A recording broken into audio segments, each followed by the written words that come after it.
పప్పు పాలకూర చేస్తున్నానండి. నానబెట్టిన పప్పు, శనగపప్పు, రెడ్ పప్పు, పెసరపప్పు, మినపప్పు ఇవన్నీ పప్పులండి. ఇవి పాలకూర, ఉప్పు, పసుపు, జీలకర్ర, ఆవాలు, కొద్దిగా అల్లం వెల్లుల్లి పేస్టు, పచ్చిమిర్చి, కరివేపాకు, వెల్లుల్లిపాయ, ఆయిల్. ముందుగా శుభ్రంగా కడిగి పెట్టుకున్న పప్పు అండి ఇది.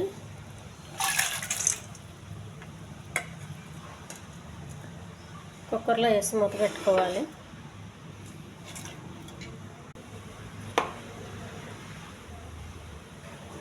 కొద్దిగా అల్లం వెల్లుల్లి పేస్టు,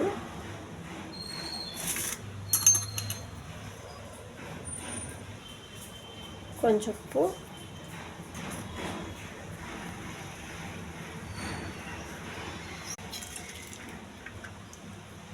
పాలకండి కావలసినంత, పచ్చిమిర్చి,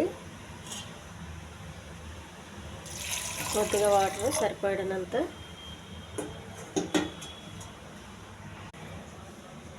కొద్దిగా పసుపు,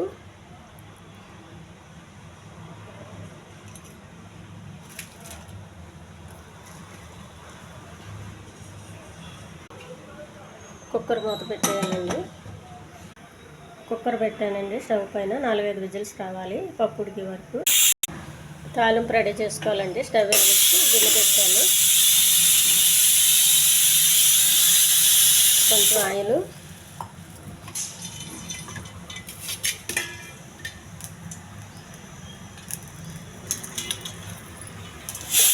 కొన్ని పోపులు,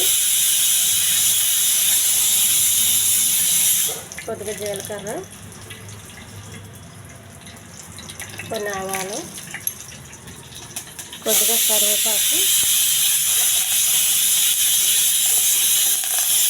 ఉల్లిపాయలు, వెల్లుల్లిపాయలు. తాలింపు చేసి పక్కకు పెట్టుకోవాలండి. స్టవ్ ఆఫ్ చేయాలి. చేసి పెట్టుకున్న పప్పు అండి, ఉడకబెట్టుకున్న పప్పు మెత్తగా చేయాలి పప్పుతో. ఈ తాలింపులు వేసేయాలండి. పప్పు ఆకుకూర రెడీ అయిందండి. పప్పు పాలకూర రెడీ అయిందండి. ఈ ఛానల్ నచ్చితే సబ్స్క్రైబ్ చేయండి, షేర్ చేయండి, లైక్ చేయండి, కామెంట్ చేయండి. ఇది చపాతీకి చాలా బాగుంటుందండి. అన్నంలో కూడా చాలా బాగుంటుంది. టేస్టీ పప్పు అండి ఇది. హెల్దీ పప్పు, చాలా హెల్దీ పప్పు అండి ఇది.